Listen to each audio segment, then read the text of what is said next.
नमस्कार। मैं डॉक्टर दीपमाला IFPS द्वारा प्रायोजित निरंतर प्रतिदिन अंतर्राष्ट्रीय वेबिनार फोरम का 523वें दिन में आप सभी का स्वागत करती हूँ। आज की इस वेबिनार को शुरू करने से पहले हम सभी लोग 1 मिनट का साइलेंट प्रेयर करेंगे। ओके, फिर से आप सभी का एक बार अभिनंदन। आज के हमारे गेस्ट स्पीकर हैं डॉक्टर निश्चल गुप्ता। मैं इनका छोटा सा इंट्रो दे रही हूँ। डॉक्टर निश्चल गुप्ता IPU विश्वविद्यालय नई दिल्ली के तहत waxen homeopathic medical college greater Noida से होम्योपैथिक मेडिसिन और सर्जरी में इन्होंने स्नातक किया है। Shri Sainath post graduate institute of homeopathy Allahabad से ऑर्गेनन ऑफ मेडिसिन में इन्होंने MD किया है। भारतीय रेड क्रॉस सोसाइटी द्वारा आयोजित आयुर्वेद योग और आहार पर 50 घंटे के कार्यक्रम में भी इन्होंने भाग लिया है। दिल्ली सरकार द्वारा होम्योपैथी विंग्स द्वारा माँ और बच्चे की देखभाल में उन्मुखीकरण कार्यक्रम इन्होंने किया है। भारतीय रेड क्रॉस और GGSIPU से आपदा तैयारी और पुनर्वास में स्नातकोत्तर डिप्लोमा भी किया है। जॉन हॉपकिंस विश्वविद्यालय USA से मनोवैज्ञानिक प्राथमिक चिकित्सा में प्रमाण पत्र इन्होंने प्राप्त किया है। SADPC एशियाई आपदा तैयारी केंद्र बैंकॉक से अस्पताल आपदा प्रबंधन पर एक उन्नत प्रशिक्षण प्राप्त किया है। इन्हें बहुत सारे पुरस्कार से भी सम्मानित किया गया है। 2011 और 18 में होम्योपैथिक चिकित्सा प्रणाली के बोर्ड द्वारा हैनीमैन पुरस्कार से सम्मानित किया गया। 2013 में डॉक्टर लाल की विशेषज्ञता द्वारा पोषण विशेषज्ञ पुरस्कार प्रदान किया गया।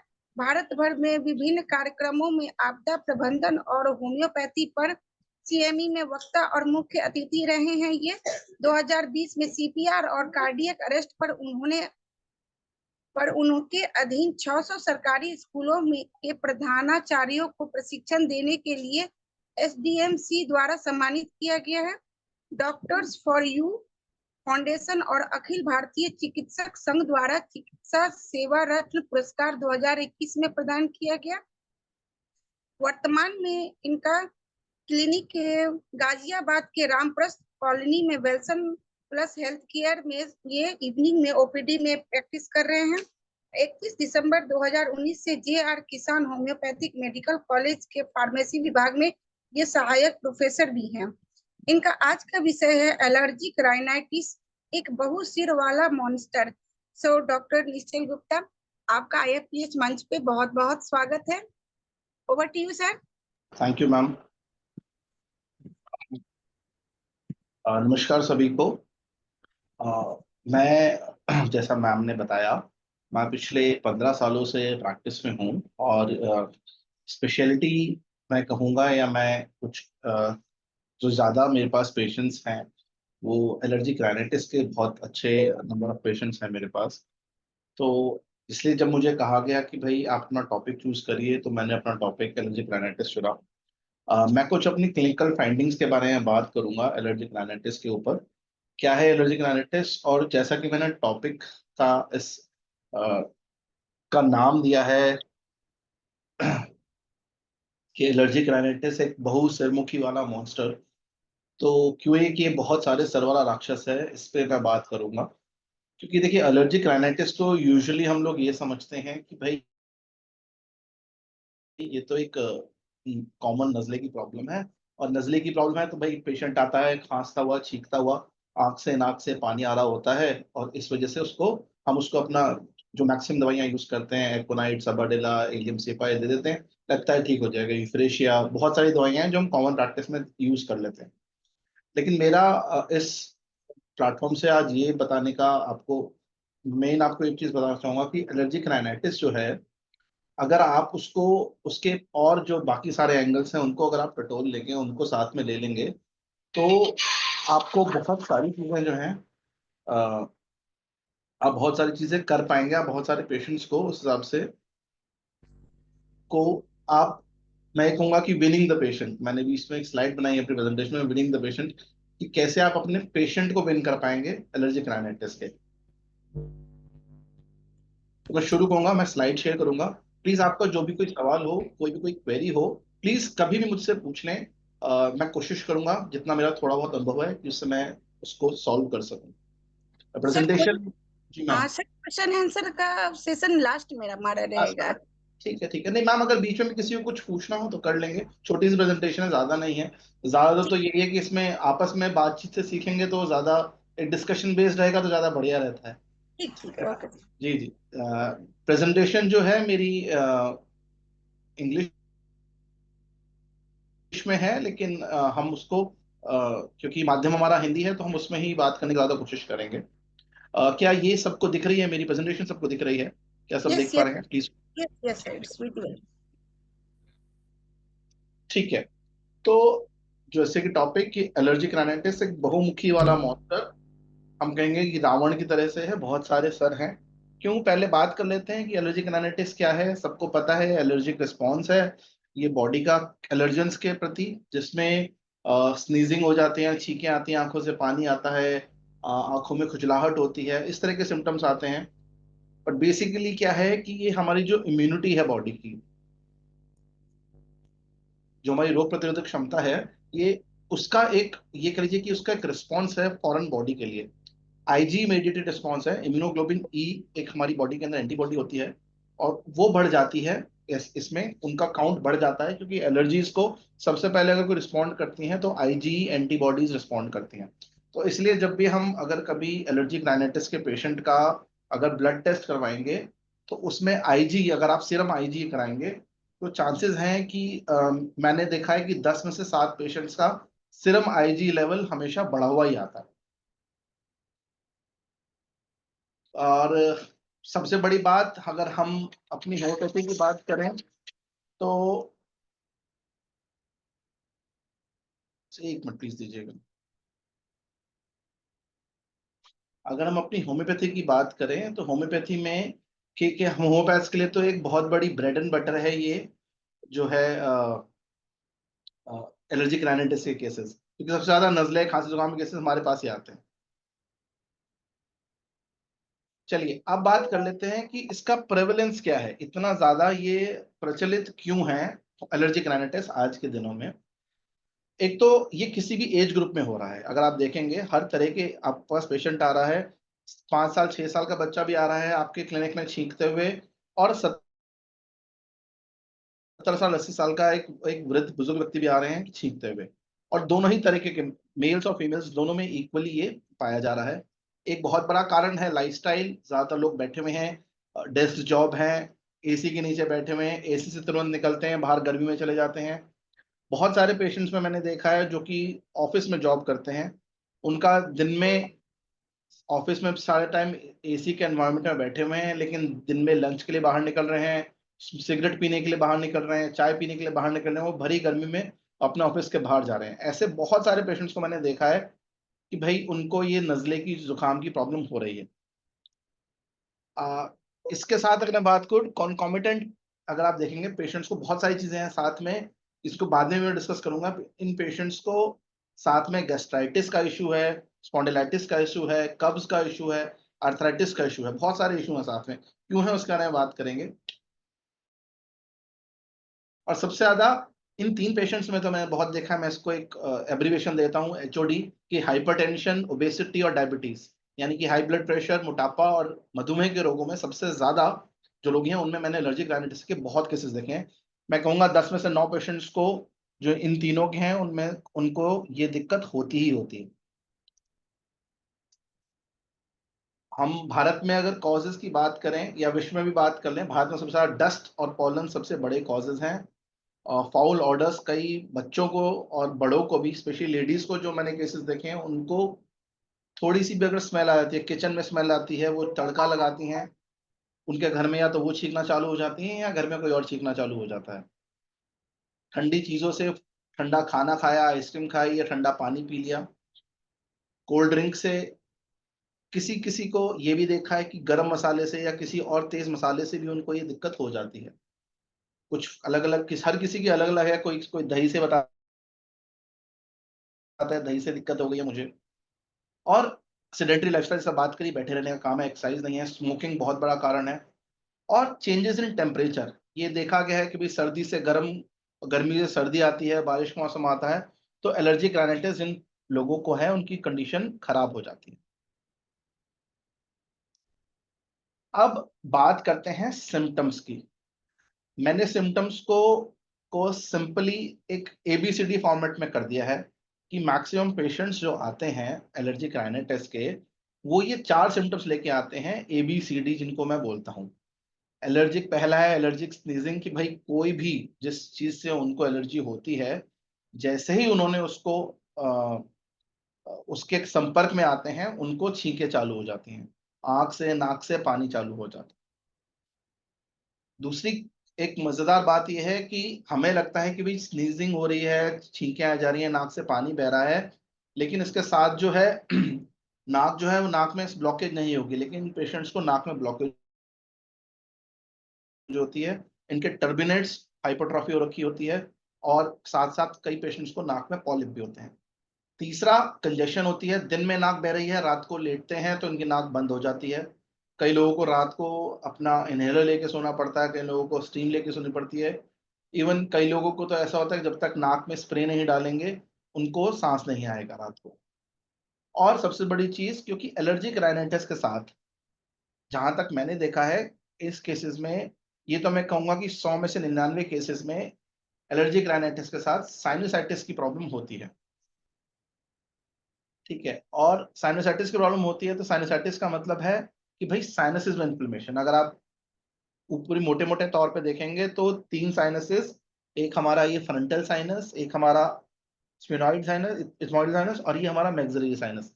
इन 3 साइनसेस के अंदर हमारा सबसे पहले नाक से बलगम इनमें एंटर कर जाता है, और जिसकी वजह से हमको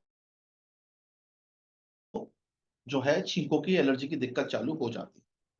अगर हम बात करें कि, दोबारा बोलूंगा, अगर हम एलर्जिक राइनाइटिस के सिम्टम्स की बात कर रहे हैं, तो ये 4 सिम्टम्स आप, मैं कहूंगा, डायग्नोसिस के लिए रखिए कि एलर्जिक स्नीजिंग हो रही है, नाक ब्लॉक्ड है, नाक के अंदर कंजेशन है, बहुत सारा म्यूकस है, हरा, पीला, सफेद या ट्रांसपेरेंट किसी भी रंग का जो है बलगम हो सकता है, और साथ में पेशेंट हेडेक बता रहा है। क्योंकि हेडेक के भी 2-3 कारण हैं। पहला कारण सबसे कॉमन ये है कि जो फ्रंटल साइनस है, यहाँ पे इसके अंदर कंजेशन, इसके अंदर बलगम आ जाता है।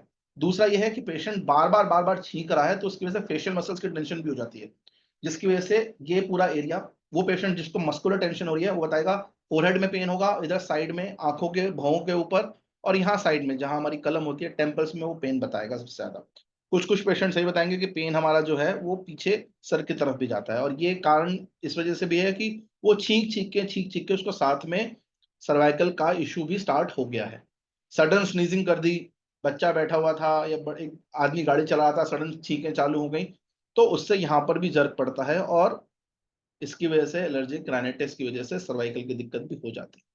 तो जो बहुत सारे सर वाले राक्षस की बात कर रहा हूँ, तो एलर्जिक राइनाइटिस का दूसरा सर जो है, वो एक साथ में सर है कि सर्वाइकल स्पॉन्डिलाइटिस हो जाता है। ठीक है, और सर्वाइकल स्पॉन्डिलाइटिस क्योंकि साथ में यही प्रोड्यूस करता है कि चक्कर भी प्रोड्यूस करता है, तो जो एलर्जिक राइनाइटिस वाला पेशेंट आएगा और अगर आपको कहता है कि छींकें आती हैं और चक्कर भी आते हैं, तो समझ जाइए कि इसको इसके साथ में सर्वाइकल की प्रॉब्लम भी चालू हो गई। यहाँ तक क्लियर? कोई कोई सवाल यहाँ तक प्लीज, कुछ कोई पूछना चाहे प्लीज मुझे बताएं। यहाँ तक कोई सवाल, कोई अपना कोई इनपुट देना चाहे प्लीज। अभी सर तक सर अभी कोई सवाल तो नहीं है। सवाल है, अगर किन्हीं को कोई क्वेश्चन पूछना तो आप डायरेक्ट क्वेश्चन भी पूछ सकते हैं या फिर चैट बॉक्स में भी टाइप कर सकते हैं। अभी तक तो सब चीजें क्लियर। कोई कुछ पूछना चाहे तो प्लीज पूछें, या कुछ शेयर करना चाहें, इसके अंदर कुछ ऐड करना चाहें, मुझसे कुछ सर रह गया हो। सर am I जी audible? सर, जी प्लीज बताएं सर। Yes sir. सर कई लोगों को सर रनी नोज भी होता है इसके साथ। क्या होता है सर? Runny nose. हाँ, रनी नोज, जी वही बात कर रहा था मैं कि नाक से पानी और आएगा जी। जैसे अगर साइनसेस इन्वॉल्व हो जाते हैं तो वही, अगर सिर्फ एलर्जिक राइनाइटिस होता है तो वाटर डिस्चार्ज होता है। और मैंने देखा है अगर उनके साइनसेस इन्वॉल्व हो जाते हैं तो वही डिस्चार्ज थिक और ऑफेंसिव हो जाता है सर। हाँ जी, वो हो जाता है, कई केसेस के अंदर हो जाता है वो। और सर डीएनएस डीएनएस बहुत लोगों को मिलता है एलर्जिक हाँ राइनाइटिस yes, का, और वो तो लोग मैं, क्या करते हैं, हाँ जी, ज्यादातर जो सर्जन होते हैं वो या फिर कहते हैं कि जनरली कि वो डीएनएस को कॉज मानते हैं, but actually the reason is allergy. DNS तो उसका कारण है, डीएनएस मतलब उसका यह कहूंगा डीएनएस प्रभाव है एलर्जिक राइनाइटिस का, ठीक है ना, क्योंकि जो छींक छींक के ये होता है कि भाई जो सॉफ्ट पार्ट है नाक का वो एक साइड पर डेविएट हो जाता है और जिसकी वजह से डीएनएस हो जाता है। भाई नाक की जो हड्डी है वो तो तभी टेढ़ी होती है, जो जो हार्ड पार्ट है वो तभी टेढ़ा होता है जब कोई इंजरी हुई है, बचपन में बॉल इंजरी हो गई खेलते हुए, कोई स्पोर्ट्स इंजरीज होगी टेढ़ी होती है। बट जो मेजरली डीएनएस है वो सॉफ्ट पार्ट में होता है, जो नाक का आगे वाला पार्ट है, कार्टिलेज पार्ट है, उसमें डीएनएस होता है। और वो इसलिए भी हो जाता है क्योंकि नाक में जो टर्बिनेट्स हैं वो सोलन हो जाते हैं और जहां उनमें सूजन हुई तो वो एक दूसरे को पुश करते हैं और इस पुशिंग की वजह से ही वो जो है वो हमें लगता है कि नाक टेढ़ी हो गई, पर नाक टेढ़ी इस वजह से हुई है कि उन जो टर्मिनेट्स थे उनमें हाइपरट्रॉफी हो गई। जहां हमारी मेडिसिन ने काम करा वो सब वो जो सूजन थी वो कम हुई और सूजन कम होते ही हमारा जो डीएनएस है वो वापस अपनी पोजीशन पे आ जाएगा। Thank you sir, very nice presentation sir, please go on. Thank you thank you thank you. चलिए सिम्टम्स की जैसे अभी बात करी, वाटरी आईज, आंखों से पानी आना, फीवर, बहुत लोग फीवर लेकर के आते हैं, डल बॉडी पेन हो रहा होता है उनको, फीवर बहुत ज्यादा हाई ग्रेड नहीं होता, यूजुअली अगर देखें टेम्परेचर जो है 99 से 200 के बीच में या मैक्सिमम 101 तक वो चला जाएगा, उससे ऊपर जो है उनका बॉडी टेम्परेचर नहीं जाता। म्यूकस डिस्चार्ज होता है नाक से कई केसेस में, साथ साथ कई केसेस में नाक ड्राई भी हो जाती है। कुछ केसेस ये भी होते हैं कि पानी इतना बाहर नाक से कि भाई पानी की नाक ही सूख गई, और कुछ केसेस हैं कि वो नाक बहना बंद ही नहीं होती। पेशेंट जो है वो ये कहता है कि मैं अपने साथ या तो दिन में मैं 2 से 3 रुमाल यूज करता हूँ या मैं टिश्यू पेपर का बॉक्स लेकर के बैठना पड़ता है मेरे को, उसके बिना मेरा काम नहीं चलता है। अगर पेशेंट आपको ये कह रहा है तो समझ जाइए एलर्जिक राइनाइटिस का इशू है ही है। और सबसे बढ़िया बात यह भी है कि अगर पेशेंट आके कहता है कि मुझे एलर्जी है और यह है, तो आप उससे जरूर पूछिए कि भाई आप कितने यूज कर रहे हैं दिन में, जो है अपना रुमाल को कितना यूज करें या कितना टिश्यू पेपर का डब्बा कितने दिन में यूज करते हैं, ये पेशेंट से बात जरूर करिए इस बारे में, ठीक है। Puffiness of face and eyes, मुंह सूजा सूजा सा लगता है, आंखों से पानी आ रहा होता है। कफ की प्रॉब्लम होती है क्योंकि जो डिस्चार्ज है वो नाक से गले में गिरता है जिसकी वजह से प्रॉब्लम हो जाती है, ठीक है। टॉन्सिलाइटिस ये एक बड़ी चीज है जो साथ में मैंने बोला कि एक एक सर था स्पॉन्डिलाइटिस, दूसरा सर आ गया टॉन्सिलाइटिस। और टॉन्सिलाइटिस क्यों? क्योंकि वो इन्फेक्टिव जो इन्फेक्शन जो है वो बार बार और पोस्ट नेजल ड्रिप यानी नाक से जो बलगम बार बार गिर रहा है वो कहीं ना कहीं आपके गले में, अगर आपका इम्यूनिटी वीक है तो वो आपके गले में आपके फेरिंग्स में जाकर के सेटल होगा, जिसकी वजह से आपको टॉन्सिल्स का, स्पेशली बच्चों में ये टॉन्सिल्स का इशू साथ में डेवलप हो जाता है। तो एलर्जिक राइनाइटिस का केस आ रहा है तो उसकी नाक को भी चेक करिए, उसके गले को भी चेक करिए, दोनों चीजों को एक साथ चेक करना बहुत जरूरी है। कई लोग तो नाक को चेक ही नहीं करते हैं, छींकें आ रही हैं, पर मेरा ये मानना है यदि विक्टिम आ रहा, सॉरी पेशेंट अगर छींकता हुआ आ रहा है, वो कह रहा है नाक से पानी है, उसकी नाक में जरूर टॉर्च मार के देखिए, क्योंकि इससे ये पता लगेगा कि भाई नाक के अंदर स्वेलिंग है या कितनी है। स्वेलिंग्स जो है वो पिंक कलर की हो रखी हैं या बिल्कुल ब्राइट रेड है। अगर ब्राइट रेड है तो मतलब है कि एक्यूट इन्फ्लेमेशन है, यानी अभी अभी इन्फेक्शन हुआ है। पिंक कलर की हैं तो मतलब भाई ये इन्फेक्शन पुराना है। कुछ कंडीशंस में वो डल पिंक कलर की हैं या ये कह लीजिए हल्के पीलेपन पे या सफेद गुलाबी और पीले का मिक्स कह लीजिए वैसे रंग की हैं, तो ये समझिए कि बहुत पुराना है, या मेल पेशेंट है तो चांसेस हैं कि वो पेशेंट स्मोकिंग कर रहा था। तो एक सर हो गया सर्वाइकल, दूसरा सर हो गया टॉन्सिलाइटिस। तीसरा ईयर एक, बहुत सारे पेशेंट्स को साथ में दिक्कत हो जाती है क्योंकि फोर्सेबली छींकते हैं तो जो यूस्टेशियन ट्यूब होती है हमारे गले से जो हमारे कान तक जाती है उसमें सूजन हो जाती है, म्यूकस चला जाता है, जिसकी वजह से पेशेंट को कान में दर्द की प्रॉब्लम भी हो जाती है। ये बहुत सीवियर केसेस में देखा है मैंने, मैं ये नहीं कहूंगा कि भाई ये हर केस में आता है, बट हाँ अगर 10 हैं तो एक या 2 केस के अंदर मुझे ये चीज देखने को मिली है। और वो भी उन केसेस में जहां पर नेग्लेक्टेड है, पेशेंट ने कई समय तक ट्रीटमेंट नहीं लिया, या पेशेंट एक लंबे समय तक एलोपैथिक दवाई खा रहा था या अपने आप ही खुद एंटीबायोटिक्स खा रहा था। ये एक बड़ी हैरानी की बात है कि पेशेंट्स जो ये होते हैं एलर्जिक राइनाइटिस के, वो लंबे समय तक एंटी एलर्जिक खाने के बाद ही हमारे पास आते हैं। बहुत कम पेशेंट जो सीधा वॉक इन करते हैं, अदरवाइज मैक्सिमम पेशेंट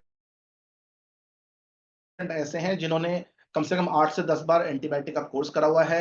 ऐसे कई पेशेंट्स हैं जिन्होंने जो कहते हैं हमारा एंटी एलर्जिक्स लेने हैं वो इसके साथ साथ गैस की दिक्कत, क्योंकि इतने समय से एंटी एलर्जिक लेने हैं तो उनको गैस की प्रॉब्लम भी हो रही है, तो पेशेंट यूजुअली आके बताएगा कि भाई मॉन्टेयर खा रहा था मैं, या एरिथ्रोमाइसिन खा रहा था, और साथ में गैस की गोली मेरी चल रही थी। तो ये पेशेंट आके बताता है, तो पेशेंट से जब पूछें, हिस्ट्री लें, तो उससे जरूर पूछें कि मैं कितनी बार एंटीबायोटिक का कोर्स करा है। और जब बोले पेशेंट कि भाई कितनी जल्दी, आपसे पूछे कि भाई डॉक्टर साहब मुझे कितनी जल्दी आराम होगा, तो उसको बता दीजिए कि भाई जितना आपने एंटीबायोटिक का कोर्स करके अपना जो सिस्टम को आपने हिलाया है, हमें उससे कई गुना ज्यादा समय लगेगा इसको ठीक करने में। हमसे ये उम्मीद ना करें कि हम पहले दिन ही उसको रामबाण दे दें, क्योंकि होता यह है कि हमारे पास जब पेशेंट आता है तो हमसे वो चाहता है कि आज ही उसको संजीवनी बूटी मिल जाए। होम्योपैथिक डॉक्टर का मार्ग से उसकी यही एक्सपेक्टेशन होती है, तो हम उसको संजीवनी बूटी तो नहीं दे सकते। और ये समझाना भी जरूरी है कि संजीवनी लेने के लिए भाई हनुमान जी गए थे, तो वही समय लगेगा जितना समय हनुमान जी को जाने में लगा था। तो हम उड़ के तो जा नहीं सकते, तो जाएंगे लाएंगे, समय लगेगा ही लगेगा। ठीक है। और सबसे जरूरी चीज जो पेशेंट बताता है, ये पेशेंट को तो नहीं, खुद नहीं बताता, लेकिन यदि उसका साथ में कोई आते हैं तो वो बताते हैं कि भाई खर्राटे बहुत लेते हैं। जो पेशेंट है वो स्नोरिंग की बहुत ज्यादा प्रॉब्लम है, और जो कि स्वाभाविक है, क्योंकि जो पेशेंट है उसकी नाक में ब्लॉकेज है। नाक में अगर या तो टर्बिनेट्स की हाइपरट्रॉफी हो रखी है, पॉलिप है, नहीं तो म्यूकस प्लग्स ही बने हुए हैं। जो म्यूकस है वो इकट्ठा हो रखा है, नाक में म्यूकस जमा हुआ है, जिसकी वजह से उसको जो है रात में सोते हुए उसको खर्राटों की प्रॉब्लम होती है। ये हमने बात करी थी सिम्टम्स की, जो सिम्टम्स पेशेंट बता रहा है या पेशेंट के साथ के लोग बता रहे हैं। अब हम बात करते हैं साइंस की, कि साइंस क्या क्या है डीएनएस के, सॉरी एलर्जिक राइनाइटिस के। तो जैसा अभी पहले सर ने बोला कि डीएनएस हो जाता है, डेविएटेड नेजल सेप्टम हो जाता है, जो कि बहुत कॉमन है। आप पेशेंट को देखेंगे सेंटर में सामने से देखेंगे तो शायद आपको नाक हल्की सी टेढ़ी लेफ्ट या राइट साइड में दिख सकती है।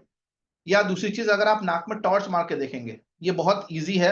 अगर म्यूकस नहीं है तो आप ये देखें कि आपकी जो टॉर्च की रोशनी है वो क्या दोनों नॉस्ट्रिल्स में एक तरफ जा रही है, एक डिस्टेंस तक जा पा रही है।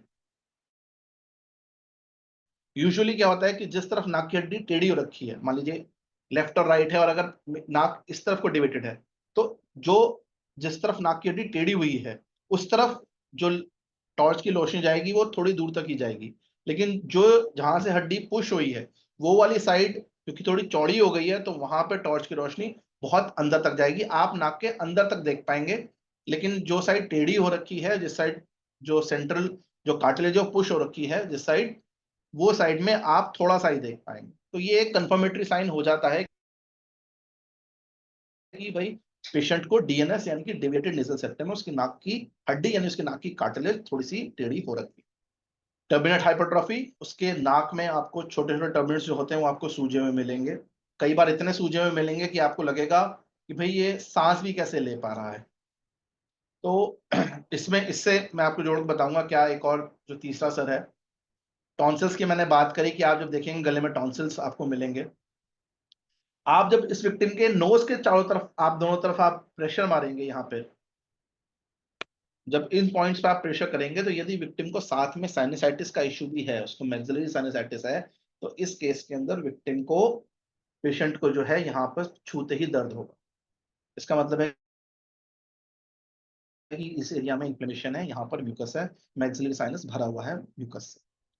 ब्रीदिंग फ्रॉम माउथ, क्योंकि मुंह से सांस रहा है, क्योंकि नाक तो ब्लॉक्ड है, तो पेशेंट आपके सामने बैठा हुआ होगा, तो कई बार ऐसा होगा कि आपको बहुत लाउड आवाज आएगी, क्योंकि नाक जो है वो ब्लॉक्ड है, वो मुंह से ही सांस ले रहा है, और मुंह से सांस लेते लेते जो है उसकी आवाज तेज आ जाती है। तो लाउड ब्रीदिंग जो लास्ट पॉइंट है इससे रिलेटेड है, कि नाक से और मुंह से दोनों से ज्यादा तेज आवाज आएगी विक्टिम को, आपको पता चल लगेगा हाँ भाई विक्टिम ज्यादा तेज सांस ले रहा है। ठीक है, क्लियर यहाँ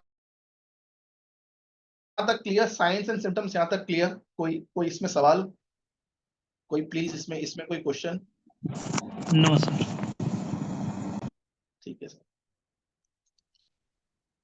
चलिए इन्वेस्टिगेशंस की बात करते हैं।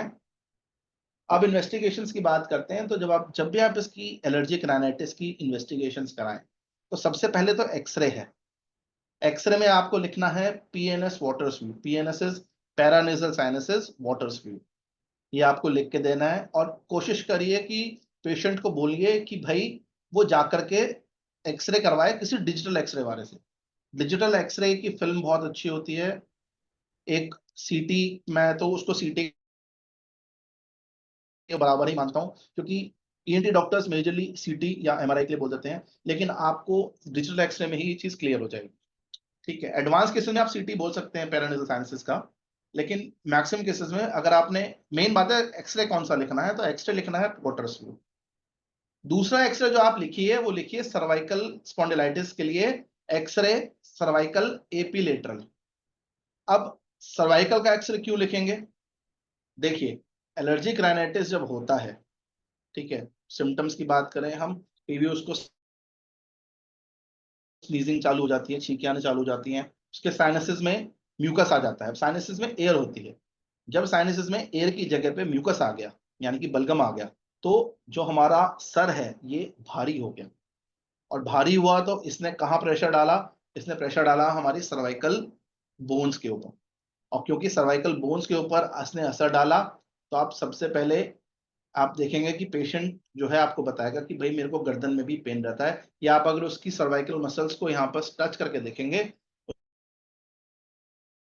उसको एग्जामिनेशन करेंगे, तो आप देखेंगे कि भाई ये जो मसल्स हैं बहुत, इनमें बहुत ज्यादा स्टिफनेस है, बहुत ज्यादा सख्त हो रखी। ये एक बहुत बढ़िया पॉइंट है।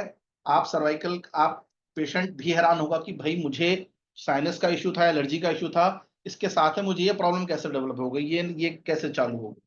और बिलीव करिए, आप अपने पेशेंट को बहुत अच्छी तरह से कन्विंस कर पाएंगे, क्योंकि कई पेशेंट्स का डाउट होता है भाई होम्योपैथिक डॉक्टर को पता भी है या नहीं, या होम्योपैथिक डॉक्टर डायग्नोस कर पाएगा या नहीं। लेकिन जब आप साथ में उसको बताएंगे कि आपकी छींकों की वजह से, क्योंकि एक तो आपका स्कल भारी हो गया अगर आपको साइनस का इशू है, दूसरा बार बार छींकने की वजह से आपकी कोई ना कोई मसल या आपका कोई वर्टिब्रा आगे पीछे पुश हो सकता है, जिसकी वजह से आपको जो है एलर्जिक राइनाइटिस के साथ साइनोसाइड, ये सर्वाइकल स्पॉन्डिलाइटिस का इशू भी हो सकता है। इसलिए पेशेंट का जब भी लिखेंगे साथ में एक्सरे जरूर कराएं। बोले पेशेंट कहेगा ये क्यों करवाना है, उसको बोलिए आप करवा लीजिए, मेरे कैसे करा लीजिए, नहीं आया तो कोई दिक्कत की बात नहीं, हम सेफ हो जाएंगे। अब यकीन मानिए पेशेंट को सर्वाइकल की प्रॉब्लम निकलेगी इसके साथ। सीटी स्कैन की बात की, एडवांस केसेस में ब्लड टेस्ट की बात करते हैं, तो मैं 3 ब्लड टेस्ट कराता हूं। Complete blood count CBC, serum IG antibodies, क्योंकि इनका काउंट बड़ा हुआ होता है, और एईसी यानी कि एब्सोल्यूट ईस्नोफिल काउंट। ये कई बार जो लैब्स हैं सीबीसी के अंदर ही कर देते हैं, कुछ लैब्स हैं जो नहीं करते, तो आप जहां भी जिस लैब पे रिकमेंड करें तो उनसे पूछ लीजिए कि भाई वो सीबीसी में ही एईसी करते हैं या नहीं करते हैं। अगर नहीं करते हैं तो फिर अलग से करा लीजिए, लेकिन एईसी आपको साथ में कराना चाहिए। ईस्नोफिल काउंट रेज हो जाता है, एब्सोल्यूट काउंट हाथ में होगा तो और ज्यादा बेटर पड़ेगा। हमको ये रहेगा कि एलर्जिक टेंडेंसी कितनी पुरानी है। और आईजी लेवल आप देखेंगे, मैंने तो ये देखा है कि पुराने पुराने केसेस के अंदर इसकी रेंज यूजुअली 100 से 150 के बीच में होती है, बट कई केसेस में जो है ये 1000 2000, आपको 5-5 हजार तक मिलेगा। मेरे पास जो लास्ट केस है रिकॉर्डेड वो 8000 के अप्रोक्सीमेटली का आईजी लेवल का है। तो बहुत बड़े हुए होते हैं, लोगों को पता ही नहीं होता वो कितनी बड़ी, कितना ज्यादा एलर्जी को अपने शरीर में पाल रहे हैं कितने समय से। इसके साथ में आप और जो इन्वेस्टिगेशन कर सकते हैं, एक एलर्जी पैनल होता है, ये जानने के लिए यदि पेशेंट चाहता है ये जानना कि भाई मुझे किस पर्टिकुलर चीज से एलर्जी है, तो एडवांस एलर्जी पैनल होते हैं जिसमें भाई वो अलग अलग एलर्जन से टेस्ट कराते हैं। बड़े लैब में होता है, महंगा टेस्ट होता है, 5 से 10 हजार रुपए के बीच में हर लैब करता है ये test. Vitamin D level check कराइए, विटामिन डी लेवल आपको कई पेशेंट्स के अंदर कम मिलेगा। टीएसएच कराइए, thyroid stimulating hormone, TSH specially female cases में देखा है जब एलर्जिक राइनाइटिस होता है तो टीएसएच लेवल बढ़ा मिलता है। और आयरन पैनल भी कराइए। आयरन पैनल क्यों? क्योंकि इसके साथ में एक चीज ये भी देखी है मैंने कि भाई एलर्जिक राइनाइटिस के साथ साथ जो मैं चौथे मॉन्स्टर की बात करूं, तो ये है कि मैंने कई केसेस में देखा है कि पेशेंट्स आके बोलते हैं कि हमको हेयर फॉल का इशू भी हो रहा है। जो मैं अपना हाइपोथेसिस बना पाया हूँ, मेरा हाइपोथेसिस अभी तक और जितना मैंने पढ़ा है, जितना मैं ये समझ पाया हूँ कि एलर्जिक राइनाइटिस की वजह से बॉडी में एलर्जी मार्कर्स बढ़ जाते हैं, और वो जो एलर्जी मार्कर्स सीरम आईजी बढ़ता है, सीरम आईजी कहीं ना कहीं हमारी बॉडी के अंदर जो हीमोग्लोबिन है उसको इफेक्ट करता है। फेरिटिन और ट्रांसफेरिन जो दो मेन एंजाइम्स हैं जो हमारे स्कैल्प में पाई जाती हैं, उनके लेवल को इफेक्ट कर देता है। तो इस वजह से भी पेशेंट को जो है हेयर फॉल चालू हो जाता है। तो आप उसके साथ में उसका आयरन पैनल कराएं, जिसमें फेरेटिन, ट्रांसफेरिन और TIBC, ये 3 टेस्ट मेनली होंगे, और टोटल आयरन लेवल चौथा टेस्ट ये होगा। एक बार ये पेशेंट का जरूर कराएं, क्योंकि ये पेशेंट आता है तो समझ लीजिए ये पेशेंट तो आपका बहुत लंबा पेशेंट हो जाएगा, क्योंकि ये आएगा तो एलर्जिक राइनाइटिस के साथ, लेकिन आपको साथ में सर्वाइकल, आप इसको बताएंगे तो भाई तुझे सर्वाइकल है, आप उसको बता देंगे कि भाई तुझको जो है बाल झड़ने का इशू भी है, आप उसको बता देंगे तुझे साइनस का इशू भी है, तो समझ लीजिए कि पेशेंट आपका बन गया। ठीक है।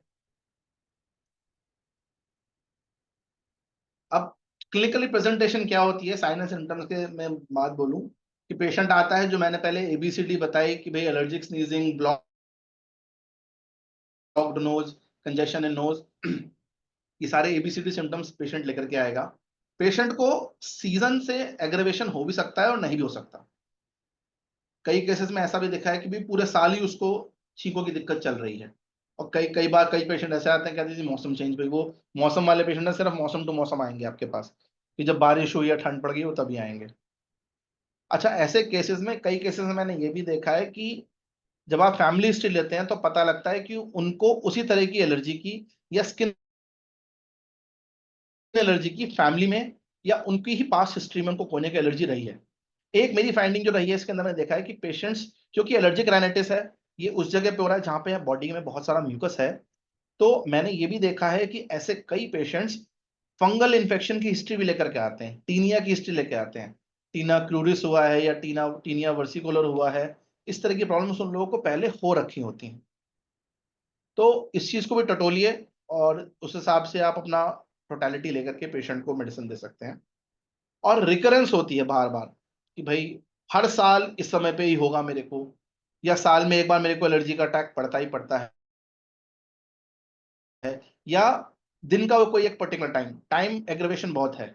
मैंने इसलिए मैं देखता हूं तो मेरे केसेस में, बहुत केसेस में मैं लाइकोपोडियम देता हूं, क्योंकि मैंने देखा है कि 4 से 5 के बीच में, जब जिस टाइम पे थोड़ा वेदर, धूप कम होनी चालू होती है और हल्की हल्की ठंड सेटल होनी चालू होती है, उस टाइम पेशेंट को बहुत एग्रेवेशन होता है, और लाइकोपोडियम कमाल कर जाती है उन केसेस के अंदर। चलिए, यहां तक कोई दिक्कत, यहां तक कोई सवाल, कोई कुछ ऐड करना चाहेगा? हाँ सर, इसमें मैं ऐड करना चाहूंगी जो आपने वो टेस्ट के बारे जी में मैम। बताया, ये एब्सोल्यूट स्नोफिल काउंट का। तो जी ये मैम। हाँ, ये एजमा का भी कंडीशन में होता है, एलर्जिक राइनाइटिस के। बिल्कुल बिल्कुल मैम, ब्रोंकाइटिस में भी आएगा, अस्थमा में भी आएगा, सब में आएगा, ये AC लेवल बढ़ा हुआ आएगा। और आपने जो ये बताया कि स्किन रिलेटेड भी कंप्लेंट्स वो पास्ट में होगा, हाँ ये मे भी, ये भी पॉसिबिलिटी है कि उसे एक्जिमा का कुछ हाँ जी। प्रॉब्लम हो पास्ट में।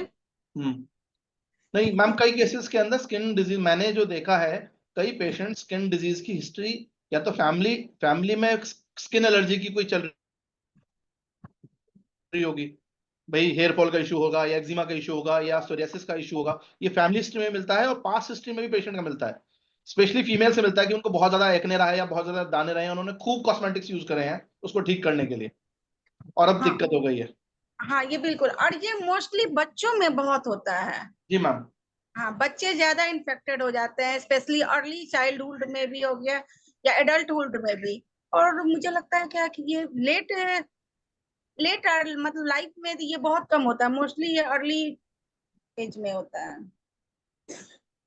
मैम, मेरा ये जो मैंने देखा है वो ये देखा है, क्योंकि मैं जहाँ रह रहा हूँ, मैं गाजियाबाद में रहता हूँ, और यहाँ दिल्ली NCR में जो मैंने देखा है, पोल्यूशन एक बहुत बड़ा कारण है, जिसकी वजह से पॉल्यूशन। ना, ये जिसकी वजह से जो ये टेक्स्ट बुक मार्कर है ना कि भाई एज, इस एज में होता है, यहाँ पर एज ही नहीं है कोई। आप समझिए कि 4 या 5 साल के बच्चे को भी देखा है मैंने एलर्जिक राइनाइटिस, और मैंने 65-70 साल के मरीज को भी देखा। कल ही एक पेशेंट आए हैं 67 ईयर्स ओल्ड के, एलर्जिक राइनाइटिस की प्रॉब्लम लेके मेरे पास, डायग्नोज केस, उनको मैक्सिलरी और frontal sinusitis, allergic rhinitis, sure sir, it can दोनों साथ में थे। अब कैन बी बताइए, 70 अप्रोचिंग है। सही बात है, किसी भी एज में हो सकता है अगर वो बिल्कुल, मतलब पॉल्यूटेड पोल्यूशन बहुत आप पोल्यूटेड एनवायरनमेंट में रह रहे हैं, बिल्कुल हो रहा है आपको।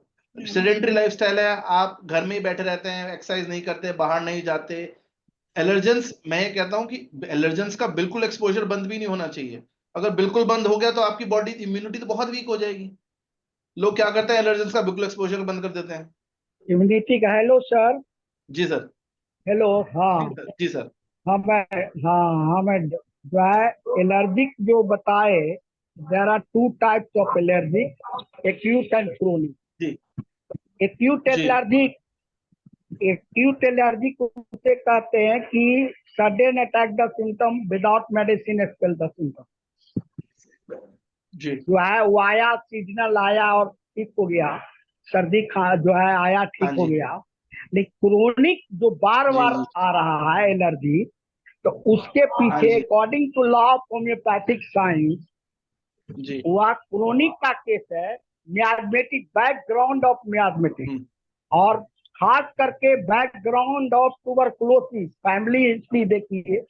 जी सर। बच्चे में यदि होता है एलर्जी, तो आज बोलने का मौका है, आज का कि होस्ट हमारे दीपमाला जी हैं।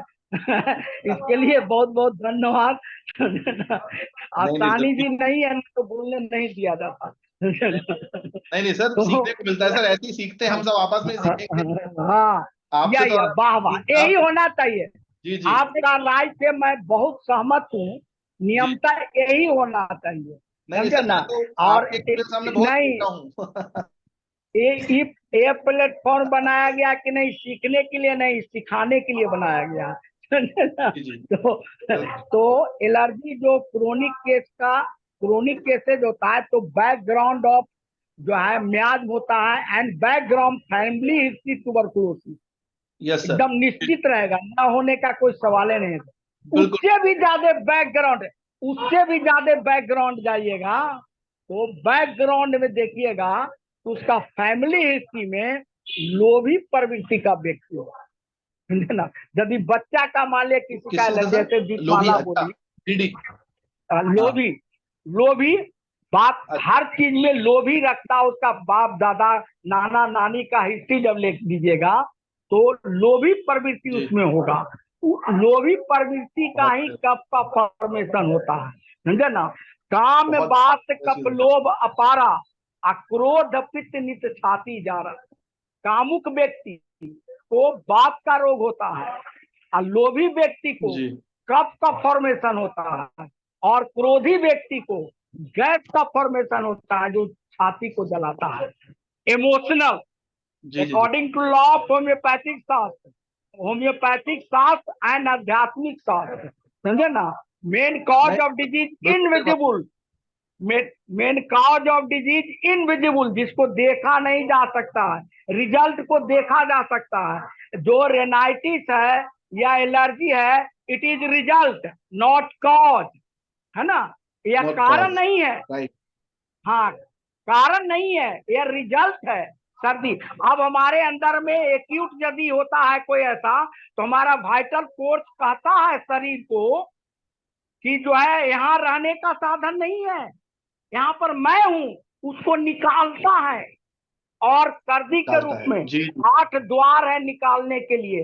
पहला है पैखाना, दूसरा है पेशाब, तीसरा है आंसू, चौथा है पसीना, पांचवा है भूख, छठा है नाक से सर्दी, समझे ना। इस तरह जी से द्वार बनाया गया, प्राकृतिक ने आदमी को बड़ा सुरक्षित बनाया।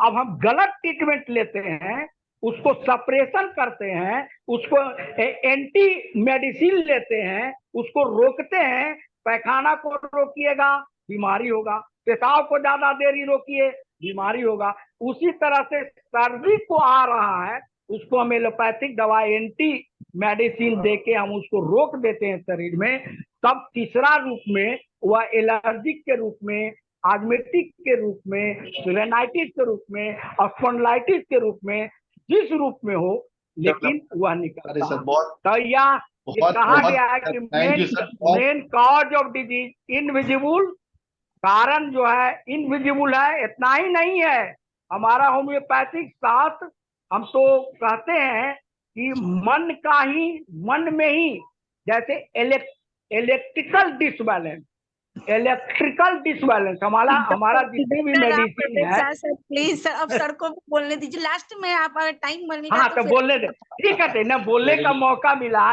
इसीलिए हम कहे कि क्रोनिक केस में मेन कॉज ऑफ डिजीज जो है वह है लोबी का प्रवृत्ति एंड बैकग्राउंड ऑफ ट्यूबरकुलोसिस। बोलिए सर। ओके ओके, हाँ, सर, लास्ट आप में continue दीपमाला करें। बोले। जी सर, हाँ ठीक है। चलिए तो अब बस मैं बोला। अपनी फाइनल इसके प्रेजेंटेशन के फाइनल उस पर पहुंचूंगा कि मल्टी हेडेड मॉन्स्टर क्या क्या है। मैंने बात करी है कि पेशेंट को साथ में साइनस का प्रॉब्लम हो जाता है, नेजल पॉनिप, माइग्रेन का इशू आपको मिलेगा बहुत सारे पेशेंट्स में, क्योंकि हेडेक, रिकरेंट हेडेक हो रहा है, उसको पेशेंट इग्नोर कर रहा है, वो धीरे धीरे माइग्रेन की फॉर्म में डेवलप हो जाता है। वर्टाइगो का मिलेगा, और वर्टाइगो का जब भी आपको मिलेगा, मेरा आपसे ये निवेदन है कि पेशेंट का एक बार ईयर का एक बार ईएनटी से एग्जामिनेशन जरूर कराएं, कहीं उसके साथ में पेशेंट को मिडिल ईयर की और इनर ईयर की भी साथ में प्रॉब्लम तो नहीं हो गई है। टिनिटस मिलेगा, बार बार छींक करके उसकी जो स्टेशन ट्यूब है ब्लॉक हो गई है, जिसकी वजह से कानों में उसको एक साउंड उसकी रेगुलर आ रही है। ये सीवियर केसेस में साथ में जो है इनसोम्निया यानी कि नींद ना आने की समस्या होगी विक्टिम को। आप पेशेंट से पूछेंगे कि नींद कम आती है क्या, पेशेंट बोलेगा हाँ जी नींद बहुत कम आती है। भाई जब मुंह से सांस ही नहीं ले, जब नाक से सांस ही नहीं ले पा रहे हो, तो क्वांटिटी और क्वालिटी ऑफ एयर दोनों जो अंदर जा रही हैं दोनों ही खराब हो रही हैं। तो रेस्ट जो शरीर के सेल्स को मिल ही नहीं पाता है, इसलिए पेशेंट आपको आके बताएगा कि हाँ मुझे नींद नहीं आती है। और इसी पेशेंट को अगर आप स्टीम कराएंगे, प्लेन वाटर से कराएं, नमक डाले कराएं, या यूकलिप्टस या कोई और दवाई डाल के कराएं, पेशेंट बताएगा कि भाई मेरे को बहुत अच्छी नींद आती है, क्योंकि जो नॉस्ट्रल्स हैं थोड़े खुल जाते हैं, डायलेट हो जाते हैं, जिसकी वजह से वो प्रॉपरली हवा को इनहेल कर पाता है। अरिदमिया की प्रॉब्लम होगी, अरिदमिया यानी इरेगुलर हार्ट बीट। ये देखिए आप पहली बार शायद सुन रहे होंगे कि एलर्जिक राइनाइटिस के पेशेंट को अरिदमिया की प्रॉब्लम होगी। उसका भी कारण है कि मैंने देखा अपने पेशेंट्स के अंदर, मैं अपने हर एलर्जिक राइनाइटिस के पेशेंट का बीपी जरूर चेक करता हूँ, और उसमें मेरे को मिलता है कि उसका पल्स रेट वेरिएबल होता है। उसका कारण ही सिर्फ एक ये है कि भाई जो हार्ट के बार बार छींकने की वजह से, बार बार जो है इस तरह के रिस्पॉन्स होते हैं, छींकना है, जुकाम आ रहा है, गले को खकार रहा है, साफ कर रहा है, बार बार ब्लड का flow towards our our knows, our throat, ये बार बार बढ़ रहा है, बार बार जा रहा है। जो ब्लड एक नॉर्मल तरीके से पूरे शरीर में जाना चाहिए था, वो यहां से हट करके बार बार हमारे सर की तरफ जा रहा है, जिसकी वजह से उसकी जो हार्ट बीट है वो रेगुलर हो जाती है, अरिदमिया का की प्रॉब्लम हो जाती है इसके साथ।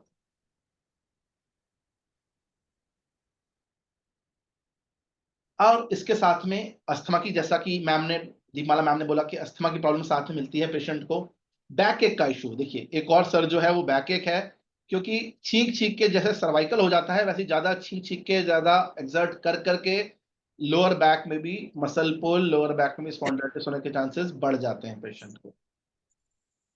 और फाइनली ये एक और चीज जो भी आप शायद पहली बार सुन रहे होंगे, ये एल्डरली पेशेंट्स में, मैं कहूंगा 30-35 प्लस पेशेंट्स में आपको ही मिलेगा कि आर्थराइटिस भी चालू हो जाता है, क्योंकि ऑक्सीजनेशन प्रॉपर नहीं हो रहा है पूरी बॉडी का, और ऑक्सीजनेशन प्रॉपर नहीं हो रहा है तो the oxygen going to joints वो भी कम होती है। और मैंने देखा है कि ऐसे पेशेंट्स जो हैं उनकी खासकर नी जॉइंट के अंदर क्रैकलिंग नॉइस, कड़कने की आवाज, चटकने की आवाज उनके नीज के अंदर आती है। वो आपको बताएंगे कि हाँ भाई, अगर आप उनसे पूछो कि बॉडी में कट कट की आवाज आती है, तो बताएंगे कि हम सुबह उठते हैं तो अपनी पूरी की पूरी बॉडी को सर से लेके पांव तक हम चटकाते हैं। वो चटकाने का मतलब यही है कि भाई बॉडी के अंदर जो है ऑक्सीजन का जो लेवल है वो कम है, जो क्वालिटी और क्वांटिटी ऑफ एयर वो ले रहे हैं वो कम है।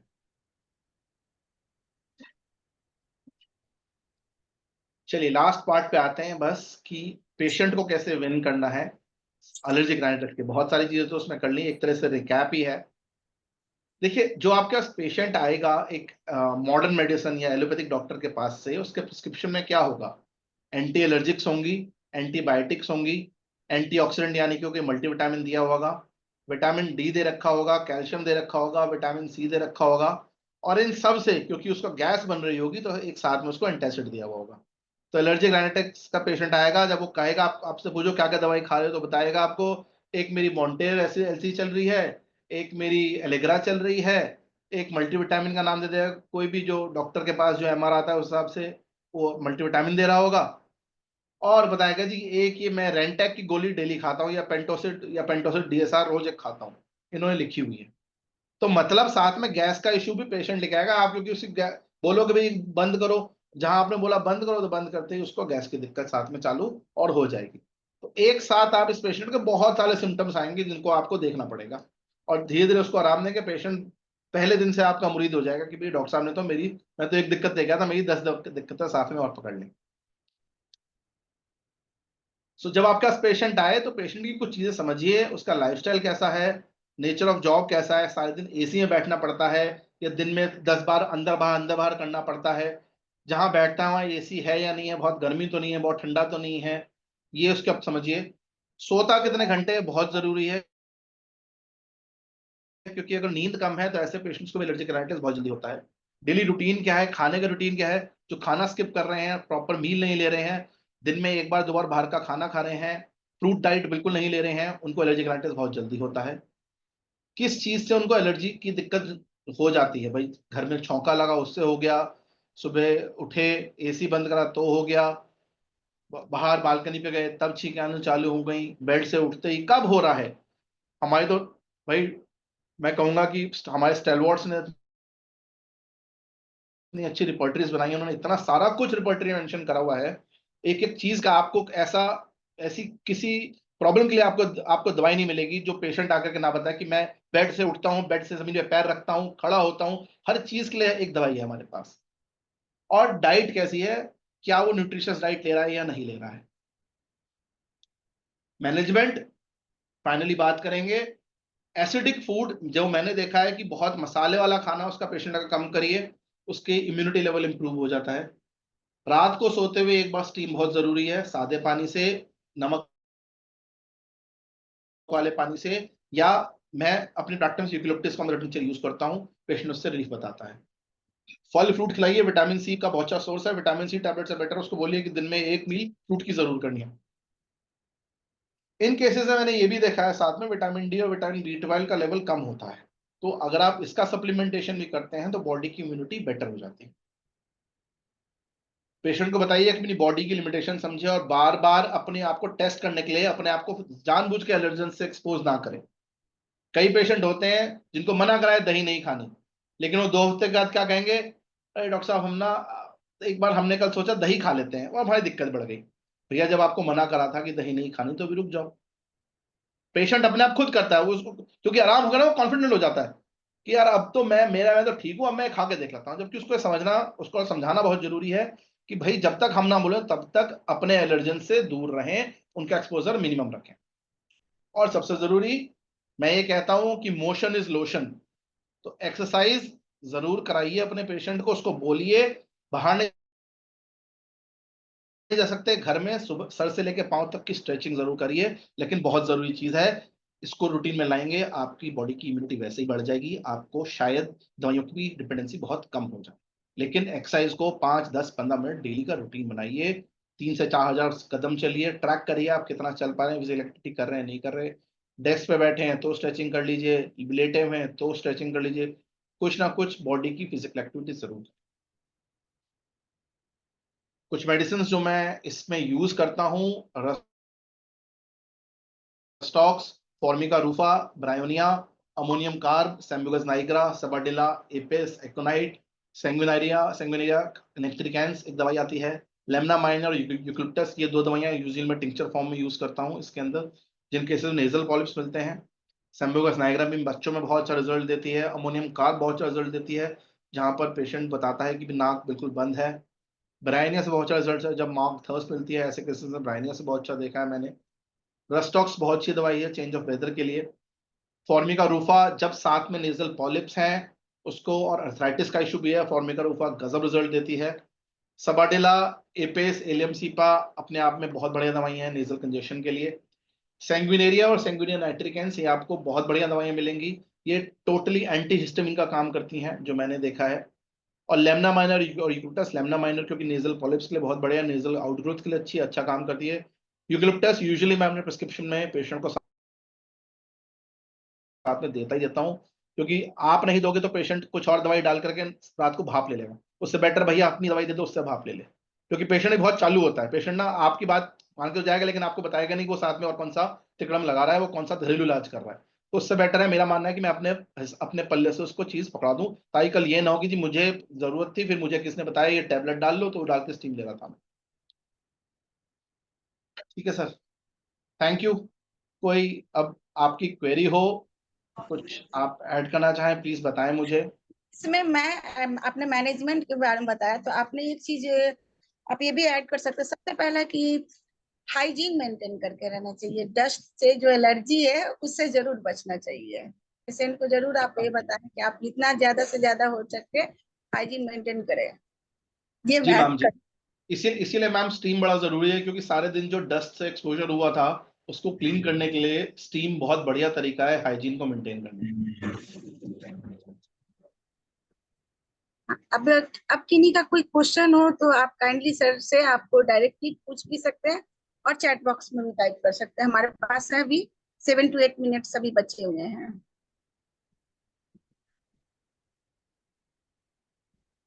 एक क्वेश्चन चैट बॉक्स में क्वेश्चन आए हैं। हाँ जी, हाँ जी सर रिपटरी का केस बताइए। सर। रिपर्टरी अभी केस तो मेरे पास अभी ऐसा ठीक है। केस देखिए, मैं ये केस का ही सारा सार जो केसेस से मैंने सीखा है वो मैंने बताया है। एक जो बहुत अच्छा क्वेश्चन है कि नेजल पॉलिप और टर्मिनेट स्वेलिंग में कैसे हाँ, करेंगे, हम कैसे इसके अंदर डिफरेंशिएट करेंगे। तो देखिए, जो मैंने देखा है नेजल पॉलिप्स जो हैं वो यूजुअली, मैंने अपनी प्रैक्टिस में जो नोटिस करा कि नेजल पॉलिप जो है वो एक अलग सी स्वेलिंग, एक तरह से कह लीजिए कि नाक में एक तरह से एक ऐसा लगेगा जैसे मस्सा है, वो पेडंकुलेटेड होगा, उसका एक नीचे थोड़ा स्टॉक होगा। दूसरा, कई केसेस में नेजल पॉलिप जो है उसके साथ में पेशेंट को जो है एलर्जिक राइनाइटिस का इशू नहीं होता, लेकिन नाक में एक स्वेलिंग का इशू लेकर रखा है कि मुझे, और उसमें से ब्लीडिंग हो जाता है, उसमें नाक में अगर उसने उंगली करा उससे ब्लीड हो जाएगा। टर्मिनेट्स के अंदर ब्लीडिंग बहुत रेयरली होती है। इनफैक्ट मैंने टर्मिनेट से आज तक ब्लीड होते हुए देखा, नेजल पॉलिप ब्लीड हो जाता है जरूर। हाँ, बहुत सारे केसेस के अंदर नेजल पॉलिप और जो टर्मिनेट हाइपरट्रॉफी है वो बहुत ज्यादा एक दूसरे को मिमिक करती है। इवन कई, जब आप भेजेंगे, अगर आप उसके लिए क्या बोलते हैं सीटी या एमआरआई के लिए भेजेंगे, तो वहां पे वो कई बार नेजल पॉलिप लिख के भेजते हैं, टर्मिनेट नहीं लिख के भेजते। तो थोड़ा सा ये डायग्नोसिस में इशू आता है, लेकिन मैंने देखा है कि यहाँ एक स्टॉक आता है उसमें साथ। सर मैं इसमें एक चीज ऐड करना चाहता हाँ हूँ। हाँ, प्लीज सर, प्लीज। जो मैम ये क्वेश्चन जिन्होंने पूछा है कि टर्मिनेट और नेजल पॉलिप में क्या डिफरेंस है, because I have work with the ENT surgeon for around 3 years। तो जो नेजल टर्मिनेट होते हैं, अगर आप देख के अगर उन्हें डिफरेंशिएट करना चाहते हो, तो they are basically congested. Nasal turbinate are always due to inflammation, while जो पॉलिप्स होते हैं वो पेल होते हैं, वो आपको ऐसे देखेंगे जैसे ट्रांसपेरेंट म्यूकस टाइप। एंड जो सर ने बोला कि ब्लीडिंग की, अगर आप नेजल टर्मिनेट को किसी चीज से टच करोगे ना, तो पेशेंट को बहुत इरिटेशन होगी and they tend to bleed. But अगर आप पॉलिप को अगर टच करोगे तो पॉलिप में पेशेंट को कोई सेंसेशन नहीं होगी। और ज्यादातर जो ओपीडी में पेशेंट्स आते हैं जिन्हें हम लिख देते हैं पॉलिप है पॉलिप है, आप देखते होंगे कि होम्योपैथ्स तो बहुत जल्दी पॉलिप लिख देते हैं। मैडम 90% पेशेंट्स को वो नेजल टर्मिनेट होता है, और वो जो टर्मिनेट होता है वो इंफीरियर टर्मिनेट दिखता है हमें। जब हम और ऊपर इंफीरियर राइनोस्कोपी, टर्मिनेट हाइपरट्रॉफी होती है। हाँ, ज्यादातर इंफीरियर टर्मिनेट होता है। अगर हम थोड़ा और ऊपर देखते हैं तो रेयरली केसेस में हमें फिर मिडल टर्मिनेट दिखता है। बट अगर आपको व्हाइटिश और ट्रांसपेरेंट कुछ दिख रहा है टर्मिनेट के साथ ही, तो that is a nasal polyp. Right. Thank you doctor अनुभव वर्मा सर। अभी नेक्स्ट क्वेश्चन हमारा है डॉक्टर हरिनारायण प्रसाद ने। What is the difference between cerebrospinal fluid and allergic rhinitis? Sir देखिए, मैंने सीएसएफ राइनोरिया केसेस बहुत कम देखे हैं, लेकिन सीएसएफ राइनोरिया केसेस में देखा है कि उसके अंदर पेशेंट जो है वो स्नीजिंग का इशू नहीं लेकर के आता, उसमें कांस्टेंट नाक से डिस्चार्ज एक हो रहा होता है। और कहीं ना कहीं एक हिस्ट्री मिलती है, या तो हाइपरटेंशन हिस्ट्री मिलेगी या ट्रॉमा की हिस्ट्री मिलेगी। हाइपरटेंशन के कई केसेस के अंदर सीएसएफ राइनोरिया होता है और हुआ भी है, लेकिन इसके अंदर स्नीजिंग का इशू है। एलर्जिक राइनाइटिस का मतलब पहला जो है उसका ए जो है ना, वो एलर्जिक स्नीजिंग ही है। तो जो पेशेंट आपको आके स्नीजिंग बता रहा है वो एलर्जिक राइनाइटिस का है। सेरेब्रोस्पाइनल फ्लूइड या सीएसएफ राइनोरिया के अंदर, क्योंकि सीएसएफ जो फ्लूइड आ रहा है वो इरिटेट नहीं करता है नेजल म्यूकोसा को, बहुत कम केस में इन्फेक्टिव होगा तो इरिटेट करेगा, अदरवाइज वो इरिटेट नहीं करेगा। और एलर्जिक राइनाइटिस के अंदर जो नाक से फ्लूइड आ रहा है वो इरिटेटिंग होता है, और वो जो है नेजल म्यूकोसा को इरिटेट करता है, एसिडिक नेचर का होता है, जिस वजह से स्नीजिंग चालू हो जाती है। Okay, next question है, if there is long long family. history जी of जी allergic rhinitis, what is the common remedies for this? Ma'am देखिए, वो तो फैमिली हिस्ट्री है, जैसा डॉक्टर राम प्रवेश सर बोल रहे थे कि हिस्ट्री है तो मियाज्म को देखना होगा, उसके हिसाब से मियाज्मेटिक ट्रीटमेंट करना होगा। इसके लिए ऐसा कोई सेट नहीं है कि भाई क्या करा जाएगा। मियाज्मेटिक ट्रीटमेंट, लॉन्ग फैमिली हिस्ट्री आ रही है तो कहीं ना कहीं ट्यूबरकुलोसिस की हिस्ट्री है या हाइपरटेंशन की हिस्ट्री है या और मेटाबॉलिक डिसऑर्डर्स की हिस्ट्री है, तो उस हिसाब से करना पड़ेगा। तो इसमें कोई सेट रेमेडी नहीं है कि भाई इस वजह से हम यही करेंगे। बिल्कुल, एब्सोल्युटली राइट सर। और नेक्स्ट है, डॉक्टर राम प्रवेश सर ने ही क्या किया है, एंगल ऑफ ट्रीटमेंट। तो जैसा कि सर ने बता ही दिया, मियाज्मेटिक ट्रीटमेंट। जी जी जी मैम जी।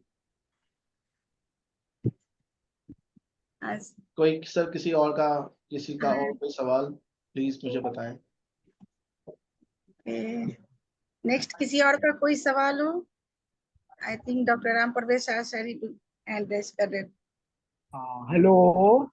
जी जी सर। हाँ, बहुत अच्छा सर एक क्वेश्चन बताए और। निश्चल जी। हेलो। हाँ सर, एक हमने क्वेश्चन। लिखा एंगल ऑफ ट्रीटमेंट।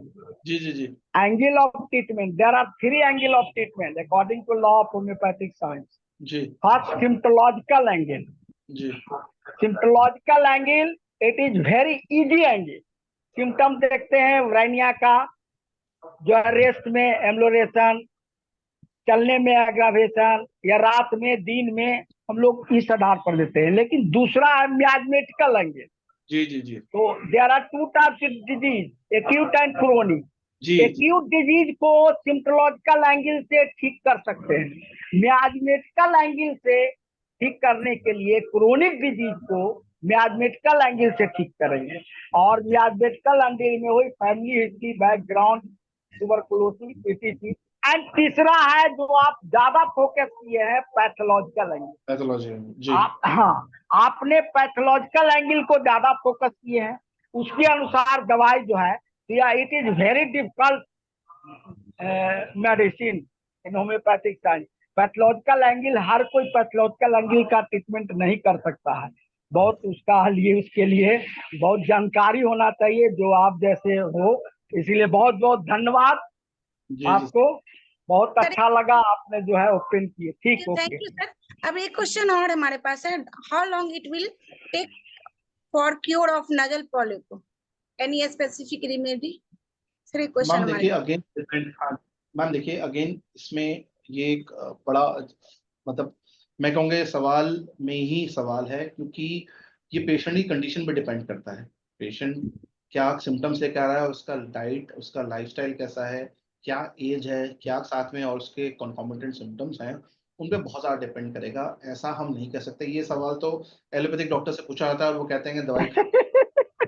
तो इसका जवाब मैं भी वही दूंगा कि भाई दवाई खाते चले जाओ, लेकिन जब तक हाँ, पेशेंट की सारा सिचुएशन एनालिसिस नहीं कर पाएंगे नहीं बता पाएंगे। एक और बता देते हैं, एलर्जी का मेन कारण है ड्यू टू सप्रेशन। जी सर। सप्रेशन, और बहुत वाइटल पॉइंट है होम्योपैथिक साइंस में, नो सप्रेशन। होम्योपैथिक में सप्रेशन नहीं है। यदि सप्रेशन किसी तरह से किए हैं, सर्दी को किए हैं या कोई भी बीमारी को किए हैं, तो वह बीमारी एलर्जी के रूप में होगा। ठीक, ओके, धन्यवाद सर। Thank you sir. अब हमारा टाइम भी खत्म हो थैंक गया। You ma'am. हाँ, थैंक यू डॉक्टर निश्चल। आप ऐसे ही आइए, अपना एक्सपीरियंस शेयर कीजिए। बहुत ही अच्छा आपका प्रेजेंटेशन रहा। अब हमारा हिंदी सेशन भी खत्म हो रहा है, इंग्लिश सेशन स्टार्ट होने जा रहा है। सो अभी मंच में डॉक्टर धनेश सर को हैंड ओवर कर रही हूँ। Over to you sir. Okay thank you. Thank you once again sir.